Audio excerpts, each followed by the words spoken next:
साई शुभम हेले human right council of India राज्य उपयुग्म शासन सचिव। Human right protection councillor India HRPCL तरफरु भुवनेश्वर रे एक गरिमामय पुरस्कार सम्मान और सेमिनार सफलतार सह आयोजित हो जाइछि। ए कार्यक्रमर मुख्य उद्देश्य थिला मानवाधिकार शिक्षा सामाजिक सेवा साहित्य संस्कृति स्वास्थ्य नेतृत्व और व्यवसाय क्षेत्र में अवदान रखिथिबा विशिष्ट व्यक्ति माननकु सम्मानित करिबा।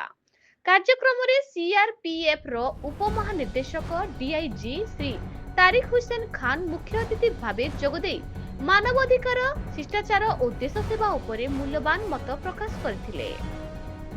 सम्मानीय HRPCL अध्यक्ष डॉक्टर नारायण पति और उत्कल सम्मेलन सभापति कार्यक्रम अध्यक्षता करथिबा बेले HRPCL सचिव श्री दुर्गा माधव राय कार्यक्रम परिचालना करथिले। आरंभ में अतिथि मानक द्वारा दीप प्रज्वलन करा जायथिला।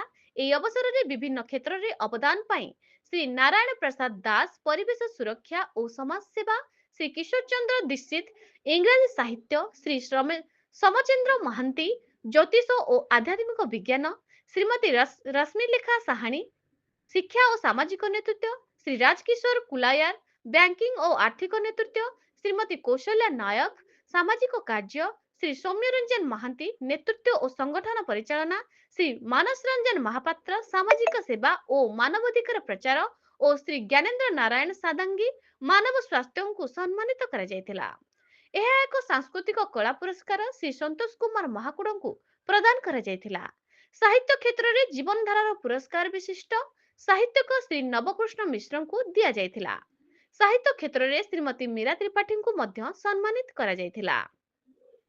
सांगठनिक दायित्व रे श्री ज्ञानेन्द्र नारायण दास को HRPCL कटक जिला अध्यक्ष भावे और श्री साई शुभम को राज्य उपयुग्म सचिव भावे सम्मानित करा जायतिला।